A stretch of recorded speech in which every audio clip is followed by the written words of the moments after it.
Bonjour et merci à tous et à toutes d'être avec nous pour suivre cette émission dédiée à une question qui anime ces dernières années tous les distributeurs. Quelle place donner à l'imprimé publicitaire dans son mix média local? On sait que beaucoup ont eu la tentation ces dernières années de digitaliser leur catalogue et leur prospectus pour des raisons environnementales principalement. Ces derniers mois, il y a la raison économique aussi qui est apparue avec l'inflation, l'envolée des prix du papier. Paradoxalement, dans ces périodes d'inflation, le catalogue et le prospectus restent des canaux très efficaces pour toucher les promophiles. Certaines enseignes ont décidé de couper leurs investissements, d'autres ne l'ont pas fait. Et c'est justement leur témoignage que nous allons avoir aujourd'hui avec vous, Monique Rodrigo. Bonjour. Bonjour Clément. Vous êtes directrice marketing et communication de Maxiso, l'enseigne d'animalerie leader en France avec 300 points de vente. Exactement. Et vous êtes accompagné dans votre stratégie de diffusion et d'intégration du prospectus dans votre mix média par notre partenaire Pubaudit. Bonjour Arnaud Dubin. Bonjour Clément. Vous êtes directeur marketing commercial associé chez Pubaudit. Tout à fait. Donc, vous êtes spécialiste du géomarketing et vous accompagnez Maxiso dans sa stratégie. Peut-être avant de rentrer dans vraiment le détail, est-ce que vous pouvez nous présenter la proposition de valeur de Pubaudit? Tout à fait. Pubaudit, déjà, c'est un ADN, une société commerçante. Voilà, les fondateurs étaient commerçants. On est proche des magasins, proche du local. Et on a fondé nos stratégies tout simplement sur la partie conseil géomarketing, puisqu'il nous semble au départ, avant de proposer un média, c'est de savoir qui on va toucher et où on va le toucher. Voilà. Donc on est parti sur cette promesse. On va dire qu'on va allier en fait les expertises géomarketing et data pour bâtir une communication locale désirée et ciblée. Donc utiliser tous les assets spécifiques à vos clients, à chaque enseigne, pour essayer d'établir un plan de communication, un mix média. Alors, on dit tout de suite qui intègre aussi du online et du offline prospectus, mais vous n'êtes pas monocanal. Non, on n'est pas monocanal. On part du principe que le géomarketing va permettre de cibler des consommateurs qui vont avoir une appétence soit à l'imprimé publicitaire offline, soit au digital online. L'idée, c'est qu'on va accompagner donc Maxiso et Monique dans notre capacité à trouver la bonne zone, les clones de ses clients. On y reviendra après. Mais c'est vraiment cet objectif-là. C'est comment on va optimiser en fait les campagnes de communication. Le média n'est qu'un outil au service, si vous voulez, de la communication et des objectifs de Maxiso. Mais le point de départ, l'outil, c'est qui on va cibler. Et c'est le géomarketing qui va le faire. Alors, on va rentrer bien sûr en détail dans cette façon d'optimiser la stratégie. Peut-être avant, quand même, on vient d'avoir un récapitulatif de l'activité de Pubaudit. On va aussi présenter Maxiso pour les gens qui nous regardent, qui n'auraient pas d'animaux de compagnie. Maxiso est le leader de l'animalerie en France, comme vous l'avez dit.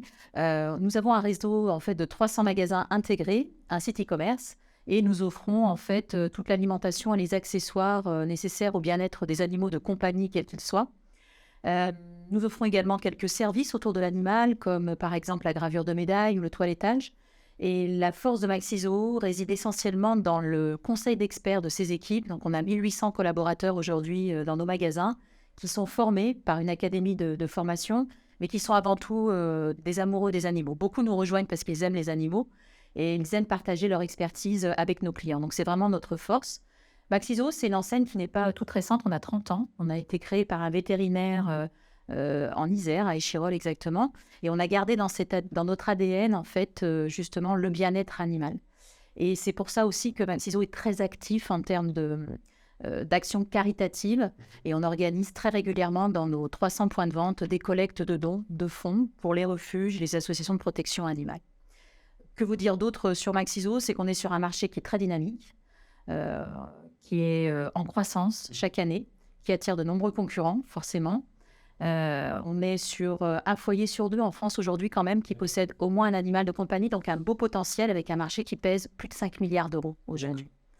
Et donc Maxiso est une enseigne qui est en plein développement et par développement on a pris deux voies depuis 2018. La première, c'était de reprendre l'expansion avec l'ouverture de nombreux points de vente. Donc on ouvre à peu près une quarantaine de points de vente en France. L'idée étant de mailler le territoire complètement. Et puis, l'autre piste de développement, c'est la digitalisation de l'entreprise. Donc, ça passe par la digitalisation de nos outils, de nos process, mais aussi de notre communication.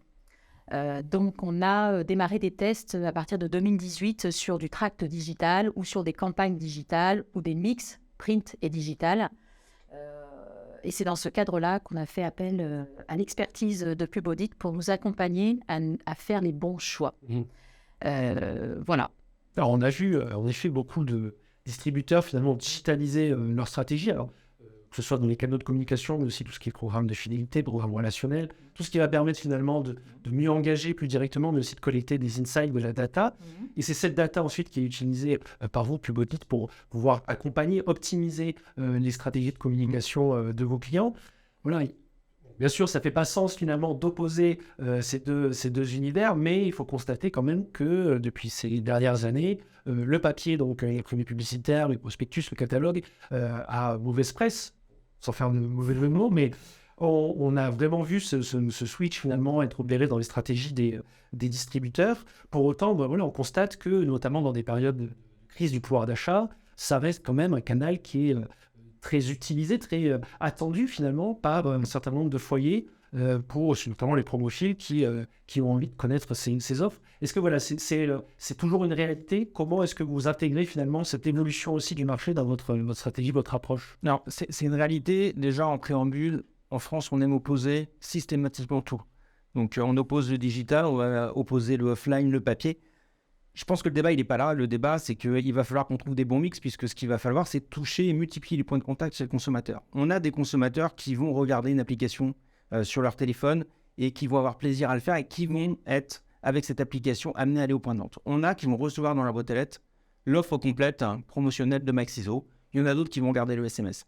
Une nouvelle fois, ce n'est pas l'opposition, c'est comment on va trouver le consommateur à un moment ou à un autre, celui qui aime regarder l'application, celui qui va aller chercher le prospectus, qui va le recevoir, qui va le consulter, parce que le prospectus, il arrive au sein du foyer. Et encore une fois, vous avez celui qui va aller regarder son smartphone. Ce qu'il faut, c'est que tous ces outils soient mis ensemble et de manière concordante pour qu'on puisse aller toucher le consommateur, encore une fois, avec les multiplications de points de contact. L'opposition, c'est une opposition, je vais être un peu provoqué, de directeur marketing. Voilà. La réalité, c'est que vous ne pouvez pas adresser un consommateur qui vit sur le rural dans une zone blanche où il ne capte pas la 4G avec une application ou avec un SMS. Il va lire le prospectus. Voilà. Donc l'objectif, encore une fois, du géomarketing, c'est d'aider la stratégie de Maxiso pour essayer de voir quelles sont les zones sur lesquelles il y a une appétence offline, une appétence online, et d'aller distribuer le bon canal. Voilà. Encore une fois, on en parlera un petit peu après, mais c'est aussi d'aller accompagner avec de la data. Alors, on a de la data open source en France, on a la chance d'avoir l'INSEE, donc on va prendre toutes ces datas. On a créé aussi des typologies de consommateurs, 50 classes d'âge, 23 typologies de consommateurs. Et puis, on a été chercher énormément d'études qui nous ont permis d'aller trouver des cibles de personnes qui détiennent des chiens, chats et animaux. Et évidemment, quand je m'appelle Maxiso, mon objectif, c'est d'aller toucher le propriétaire du chien, du chat ou encore de l'oiseau. Et c'est pas d'aller chercher celui qui a une piscine. Eh bien, donc dans ce cadre-là, on va aller chercher des micro-secteurs, ce qu'on appelle des iris, parce que la France est découpée à peu près 50 000 iris. On va y trouver le bon iris sur lequel il y a le bon consommateur. Et c'est dans ce sens-là qu'on va accompagner Maxiso. Au-delà de le fait qu'on va aller faire de la distribution des prospectus, non. C'est vraiment cette démarche amont. Et je pense que ce qui se passe en ce moment, et on en parlera un petit peu tout à l'heure aussi, mais l'opposition des médias systématiques, c'est un débat encore une fois de marketeur. Je veux dire, aujourd'hui, très clairement, on est dans une démarche RSE, mais qui est une démarche RSE complète. C'est-à-dire que quand on est sur du local, quand on fait de l'impression, quand on va faire de la distribution, c'est des distributeurs locaux. À l'inverse, quand on va faire du digital, eh bien, on va plutôt être sur une démarche qui va être nationale. Donc l'objectif, encore une fois, c'est de multiplier le fait qu'on va toucher le consommateur plusieurs fois. Parce que l'objectif de Monique et de Maxiso, globalement, quand ils ouvrent des magasins, c'est un panique cannibaliser le magasin de Nantes Sud et de Nantes Nord, c'est d'aller trouver des nouveaux consommateurs. Donc il y a une démarche de prospection, et ça, l'imprimé publicitaire est un outil fabuleux pour prospecter. À l'inverse, tout le travail qui a été fait par Maxiso sur l'application, ça va être de la fidélisation. Et comment je vais faire en sorte que le consommateur revienne chez Maxiso et n'aille pas chez son concurrent. Et ça, c'est notre job. Et ensuite, voilà, être capable d'identifier, grâce aux données de l'application, des jumeaux statistiques, par exemple, pour aller les cibler. Bon, alors, vous allez revenir tout à fait sur cette approche, mais on voit comment digital et print, finalement, interagissent. Oui. Et sur le point, en tout cas, spécifique de l'environnement, c'est sûr qu'une approche optimisée et plus... distribution massive, finalement, et indifférenciée du même prospectus à tout le monde, on voit que déjà, ça contribue à réduire l'impact de ce canal. Monique, peut-être une réaction aussi, avant de nous détailler vraiment concrètement la façon dont vous utilisez ces outils. Comment est-ce que vous vivez cette ambiance qu'il y a autour du papier? C'est vrai qu'aujourd'hui, l'imprimé publicitaire fait l'objet de nombreux débats. Pour moi, c'est un petit peu une course à l'échalote, surtout ces derniers temps avec les effets d'annonce de Cora et Leclerc à quelques jours d'intervalle, qui ont annoncé à grands coups de campagne de communication qu'ils allaient arrêter le prospectus totalement en 2023. Donc d'ailleurs, Leclerc en a fait une campagne TV qui est très bien montée et qui affiche l'arrêt des prospectus pour septembre 2023 avec le volet écologique. C'est-à-dire que dans ce spot, on voit bien les consommateurs applaudir cette décision qu'ils perçoivent comme écologique. Et là, c'est là où il y a un risque un petit peu de greenwashing, parce que sûrement que le côté anti-gaspillage de papier a joué dans la balance.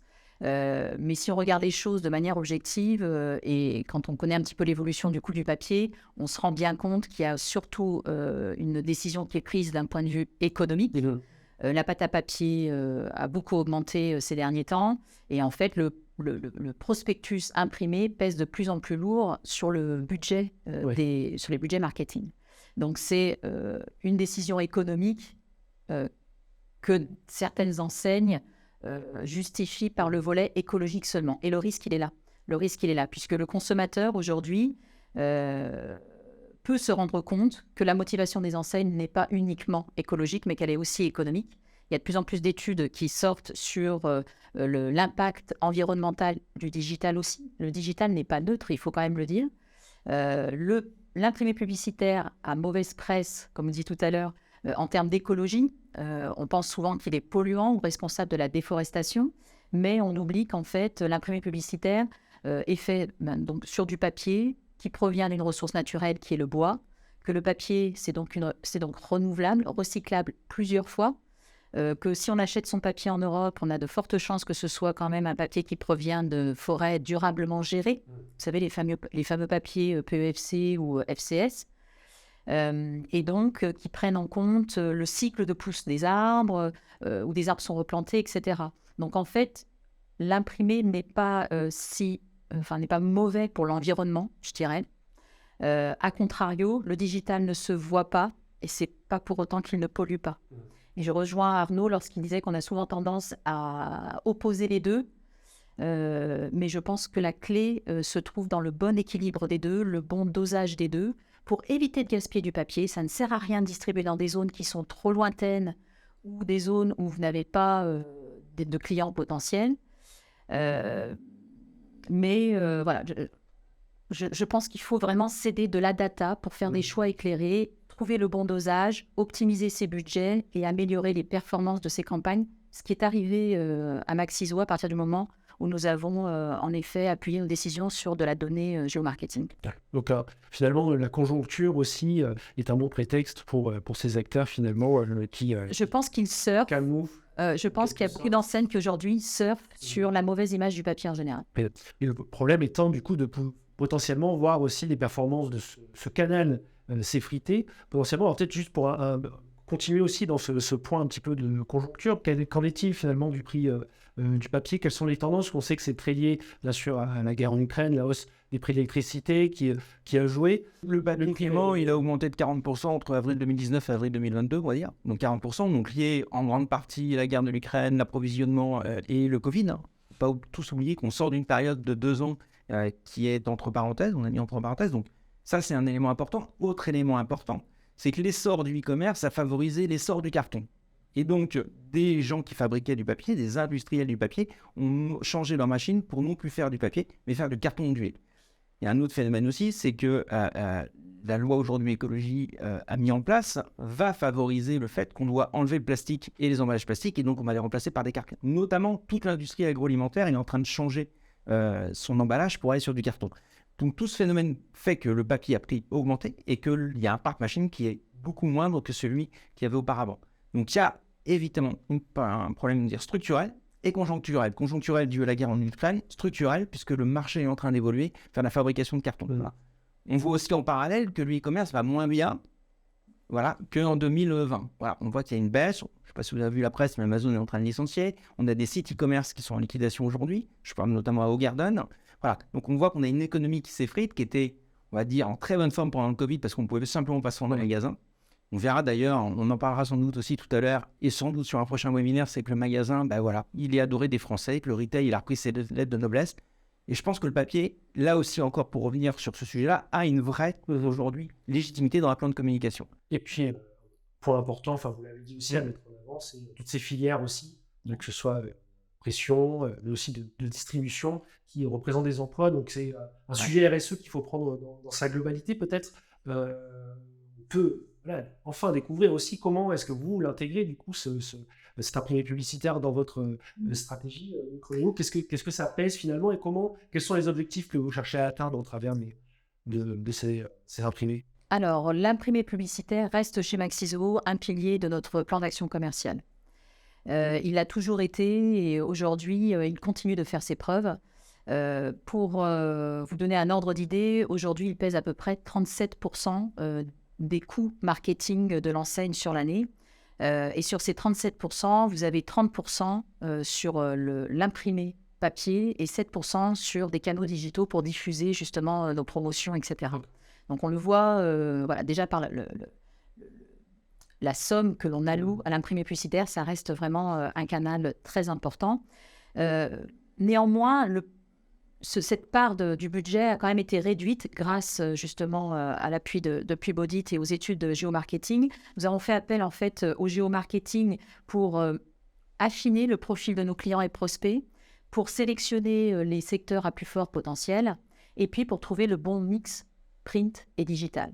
Et grâce à cela, cela nous a permis en fait vraiment de réduire nos dépenses et d'améliorer les performances de nos campagnes. C'est-à-dire qu'aujourd'hui, on a des tracts plus performants qu'il y a 4 ans quand nous avons commencé cette démarche, quand nous avons initié cette démarche. Et ça, je pense que c'est important de le dire parce que souvent, on a des enseignes aussi qui n'osent pas réduire le volume d'impression parce qu'ils ont peur de perdre du chiffre ou du trafic. Et en fait, on s'aperçoit que si on arrive à trouver le bon mix, le bon dosage, au contraire, on a des performances plus importantes. Alors après, chez Maxiso, on est vraiment sur une démarche progressive, c'est-à-dire qu'on a commencé par des tests en 2018, on s'est fait accompagner de Pubaudit et de données géomarketing, on a mesuré les résultats, et puis on a affiné vraiment dans une approche test and learn continue, on a affiné nos choix de manière à avoir des campagnes de plus en plus performantes. Et en faisant cela, en fait, en l'espace de 4 ans, on a quand même réduit nos volumes d'impression. Je ne suis pas là pour dire qu'il faut imprimer. Je suis vraiment là pour passer un message qui est de dire qu'il faut trouver le bon dosage et distribuer là où c'est pertinent et là où le client est appétent à l'imprimé publicitaire. Et en fait, en l'espace de 4 ans, on a quand même réduit de moitié la taille de nos zones de distribution. D'accord. En fait, on a des magasins plutôt de 600 mètres carrés et on distribuait à l'époque des zones qui étaient celles d'un hypermarché, pensant que plus on allait distribuer, plus on allait emmener des clients. Et en fait, le retour sur investissement n'était pas au rendez-vous. Donc on a quand même diminué cette quantité totale d'impression et on continue en fait cette démarche de marketing raisonné et raisonnable, sachant que le prospectus reste quand même un pilier important, un poste important de dépenses chez nous. Pourquoi ? Parce que, je l'ai dit en introduction, on ouvre beaucoup de magasins.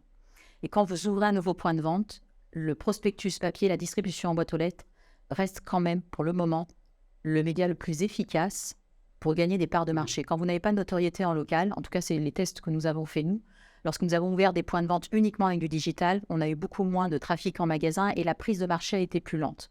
Donc, en fait, pour les magasins que l'on ouvre, les nouveaux magasins, pendant 1 an, voire 1 an et demi ou 2 ans, on leur fait une zone de distribution assez large, toujours sur la base de données géomarketing néanmoins, puisqu'on cible les possesseurs d'animaux, bien évidemment, et par rapport au temps d'accès et aux habitudes de déplacement et d'achat des clients. Mais on fait une zone assez large pendant 1 an et demi, que l'on réduira ensuite une fois que le magasin sera bien installé. Donc ça, c'est une des raisons pour lesquelles aussi, dans certaines situations, il est important, je pense, de conserver l'imprimé publicitaire pour présenter l'offre, présenter les promotions, et puis l'attention, je pense aussi, sur un imprimé publicitaire est plus forte. Certaines études en parlent. Je pense qu'on est plus attentif à un prospectus qu'on tient entre les mains, quand on ne connaît pas une enseigne, qu'on veut expliquer qui on est, ce que l'on vend et quelle est notre valeur ajoutée, que face à une publicité qui arrive dans votre fil d'actualité sur Facebook. Vous voyez, en termes d'attention, c'est aussi important. Et après, si je peux terminer par ça, il y a des opérations où on fait le choix délibéré du papier. Ce sont des opérations où on a envie de se distinguer, de se différencier de la concurrence et où on a envie de créer une émotion avec nos clients. C'est le cas de l'opération carte postale que l'on fait chez nous depuis 10 ans maintenant en boîte aux lettres. Donc l'idée, elle est simple. On distribue en boîte aux lettres une carte postale qui est exactement le genre de carte postale que vous pouvez trouver à la presse. Vous avez un coupon détachable avec une offre. Une fois que vous avez détaché ce coupon, en fait, vous pouvez utiliser la carte postale pour l'envoyer à vos amis, à votre famille, etc. Qu'est-ce qui fait plus plaisir que de recevoir une carte postale ou une carte de vœux papier aujourd'hui? Enfin, je veux dire, par rapport à l'ouverture d'un email, on ouvre une carte, ça dure 5 secondes et puis c'est fini. Donc, sur ce média-là, qui est la carte postale, on a choisi de garder la version papier. Et puis, elle a un autre avantage, cette opération, c'est que comme elle est dans un format différent du catalogue A4 traditionnel, on est visible en boîte aux lettres et on se différencie. Et l'imprimé publicitaire, c'est pas que du catalogue A4. Je pense que les retailers peuvent jouer sur le format, sur le contenu. On peut trouver du plaisir à lire un catalogue promotionnel. On voit, il y a beaucoup d'enseignes qui rajoutent des conseils d'experts, qui rajoutent du contenu pour... Cette tentation, finalement, qu'on voit chez beaucoup de marques, devenir aussi un média, créer du contenu. Alors, on le voit en ligne, mais aussi en papier. Alors, les chatons, ça marche très bien sur Internet. J'imagine qu'en carte postale, ça marche aussi très bien. Fonctionner. Mais voilà, vous l'avez dit, des formats un petit peu expérientiels, exceptionnels. C'est ça. Avec, donc, utilisé comme levier d'acquisition, parce que j'imagine qu'il y a aussi toute des offres qui sont poussées pour quand on vient en magasin. Ça marche très, très bien en termes d'acquisition, puisque depuis 10 ans, donc je ne peux pas vous donner les chiffres exacts, mais à chaque fois qu'on a fait cette opération, on est quand même entre un plus 15 et un plus 25 de chiffre d'affaires et de trafic en magasin. D'accord. Donc, voilà. Donc, il y a le poids de ces leviers, ce type d'opération, et aussi, bien sûr, vous l'avez dit, le poids peut-être du ciblage. Alors, on va revenir en détail un petit peu sur votre façon, justement, concrètement, pour Maxiso, comment ça s'est traduit, votre travail. Monique nous disait que sur certains magasins, vous avez réduit parfois par 2 la taille de diffusion. Comment ça se... Alors, on peut les réduire, puis on peut les augmenter. Voilà, c'est-à-dire que on part du principe qu'on va déjà regarder la zone. La zone, elle est constituée en fait d'habitants. Et on va regarder comment sont constitués les habitants, comment sont constituées les familles qui habitent sur la zone de chalandise d'un magasin. Et puis, on va aller prendre de la donnée de Maxiso, c'est-à-dire son taux de pénétration client, le chiffre d'affaires par magasin, le format de magasin qui est important. Il y a des formats, Monique, on a parlé de 600 mètres carrés, il y a des formats qui vont être beaucoup plus grands. Il y a des formats qui vont avoir une animalerie à l'intérieur et qui vont vendre des petits animaux, d'autres pas. Donc, il faut qu'on prenne tout ce contexte du magasin, le contexte territorial, le contexte de la data Maxiso, et puis notre ciblage spécifique sur les propriétaires de chiens-chats. Et une fois qu'on a fait tout ça, on va faire un scoring, c'est-à-dire que je vais prendre 20% des meilleurs iris sur lesquels j'ai un très bon taux de pénétration, j'ai un poids client très important, ils sont propriétaires de chiens et chats. Là, dans l'exemple que je peux montrer, je suis parti sur Lorient, alors ville de cœur parce que j'y habite, mais au-delà de ça, c'est qu'on est parti, on a regardé, on avait une zone papier en 2022 qui était de 29 734 boîtes. Voilà. Et ça, c'était une première étude qu'on a faite. Le magasin va bien. Et quand on a regardé l'ensemble des data clients, on a une augmentation, on a proposé à Maxiso une augmentation de la zone en passant à 35 880 boîtes. Là, vous allez me dire, vous n'êtes pas dans on va dire, la lutte contre le gaspillage. Si, parce que tous les USL et tous les iris qu'on a proposés sont des iris qui sont pertinents et performants. À l'inverse, on va parler d'une autre ville, donc Pau, où Maxiso est venu installer un point de vente à proximité de celui existant. Eh bien, qu'est-ce qu'on a fait? Là aussi, on a regardé tous les périmètres de la zone de chalandise et on a dit, un magasin à vendre qui était sur une zone à 24 252 boîtes, va passer à 13 971 boîtes. Il n'y a pas de règle. La seule règle qu'on se fixe, c'est qu'on va regarder d'un point de vue local ce qui se passe sur la zone. Et ensuite, on va être force de proposition.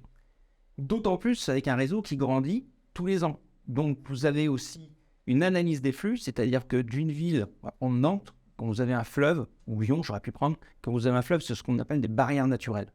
Eh bien, les gens de Nantes-Nord ne vont jamais aller dépasser la Loire pour aller à Nantes-Sud. Et donc là, il faut avoir une connaissance géographique pour aller orienter notre client. Dire, on va plutôt aller sur un magasin qui est à Nantes-Sud. On va se concentrer sur les propriétaires de chiens-chats qui sont au sud de la Loire. Et donc, c'est toutes ces données qui vont nous permettre ensuite de proposer à Maxiso ce qu'on appelle donc des zones, bien évidemment, de communication. Ils ont des zones uniquement papier et des zones hybrides. Et sur les zones hybrides, il y a un mix digital qui va être réalisé donc, par Maxiso pour toucher le consommateur, encore une fois, avec une multiplication du point de contact. Je reviens sur la lutte du gaspillage tout à l'heure.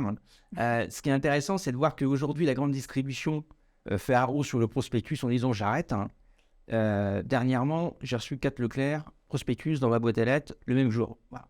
Ça fait des années que je fais ce métier, ça fait des années qu'on peut dire à la grande distribution, faites peut-être qu'un seul ou 2 catalogues. Et surtout, j'ai toujours en mémoire cet exemple, quand Carrefour fait un catalogue bébé, c'est après le blanc, dont on arrive la fin janvier, globalement, eh bien, ils vont distribuer leur même zone que quand ils font une foire au cochon. Bon, j'ai envie de dire, les propriétaires, un ou un autre, enfin les personnes qui ont des enfants, ne sont pas forcément la même zone, et donc il faut faire du ciblage.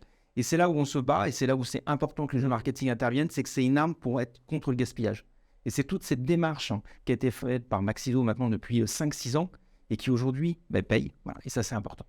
Et puis encore une fois, on est en capacité à cibler aussi ce qu'on appelle des zones dites à appétence digitale et des zones à appétence offline. Et ça, c'est important aussi, c'est ce qui va permettre d'orienter les enseignes. Et encore une fois, ce n'est pas l'opposition qui fera gagner et qui fera faire en sorte qu'on ait un bon mix média, mais c'est bien toute cette partie conseil en amont qui va permettre de dire j'attribue tel ou tel média sur telle ou telle zone. Merci beaucoup Arnaud pour ces explications. Peut-être Monique pour conclure, quelles sont vos ambitions par rapport à ce canal aussi en 2023? Comment est-ce que vous mesurez un petit peu les performances de ce canal? Et est-ce que vous allez continuer justement à investir sur l'imprimer publicitaire? Oui, alors un point très important, c'est bien sûr, il faut mesurer les performances quand on fait des tests, que ce soit en digital ou en imprimé publicitaire, c'est très important de les mesurer. Chez nous, on les mesure pour chacun de nos imprimés publicitaires. On en a 12 dans l'année. On fait 12 catalogues, 12 prospectus. Et on les mesure sur des KPIs business, le chiffre d'affaires, le trafic en magasin, le volume de vente, la marge du tract, le retour sur investissement. Et puis sur des KPIs plus digitaux, quand on fait donc des campagnes digitales, comme le volume d'impression, le volume de visite sur le catalogue ou le coût par action, par exemple. Et en fait, on mesure tous nos imprimés sur ces KPIs, on les a réfléchis en amont avec le contrôle de gestion, avec le service vente. Et en fait, on mesure tous nos tracts sur ces mêmes KPIs pour pouvoir derrière les comparer les uns avec les autres. Et tout à l'heure, Arnaud a dit que Maxiso faisait du tract hybride. C'est tout à fait ça. En fait, en 2022, on a fait des tracts 100% papier. On a fait des tracts 100% digitaux où il n'y avait aucune distribution en boîte aux lettres. Et on a fait des tracts hybrides où là, on était sur une zone réduite, uniquement concentrée sur les meilleurs secteurs où les possesseurs d'animaux sont le plus appétents à l'imprimé publicitaire, avec en surcouche des leviers digitaux divers et variés que nous avons testés et mesurés. Et en fait, la conclusion de 2022, c'est que c'est le tract hybride qui a été pour nous en 2022 le plus performant en termes de chiffre d'affaires, en termes de trafic magasin et même en termes de retour sur investissement, puisqu'en faisant ce combiné digital et print, on a aussi réduit le coût du tract. Alors bien sûr, le tract 100% papier reste plus cher, le tract 100% digital reste beaucoup moins cher, mais après, il n'y a pas que les coûts, il faut aussi regarder l'impact. Donc notre volonté pour les années à venir, c'est de continuer sur un marketing raisonné, raisonnable, de continuer à appuyer nos choix sur de la data et du géomarketing, de continuer à soutenir nos ouvertures par des zones plus larges, de choisir le papier quand c'est pertinent, comme la carte postale que nous allons renouveler, et puis de tester des nouveaux leviers en digital. Je pense qu'il faut tester. Alors, on va faire nos premiers pas sur WhatsApp, à voir comment, si on a une bonne réponse de la part de nos clients, s'ils sont enclins, ils ont envie de recevoir le prospectus sur WhatsApp ou pas. Donc, on continuera de faire ces petits tests. Et puis, pour nous, ce qui va changer la donne, je pense, et alimenter Pubodit, ce sont toutes les données que nous sommes en train de collecter à travers notre application mobile. Elle est toute récente, on l'a lancée il y a 6 mois. On en a un petit peu parlé pendant le webinaire, mais il faut au moins attendre 1 an pour avoir assez de données, pour pouvoir derrière les exploiter réellement, avoir un véritable historique, créer peut-être des jumeaux statistiques et continuer d'adapter au mieux notre mix print et digital. Merci beaucoup en tout cas, Monique, Merci pour avoir témoigné de votre utilisation de ce canal. Arnaud, peut-être une très rapide conclusion sur voilà, l'intérêt aussi pour parler du secteur de l'animalerie, mais j'imagine que c'est valable pour toutes les enseignes de distribution. Chaque univers a ses spécificités. L'animalerie, déjà, c'est un secteur qui est performant aujourd'hui et voilà, donc ce qui est très important, c'est d'accompagner le leader.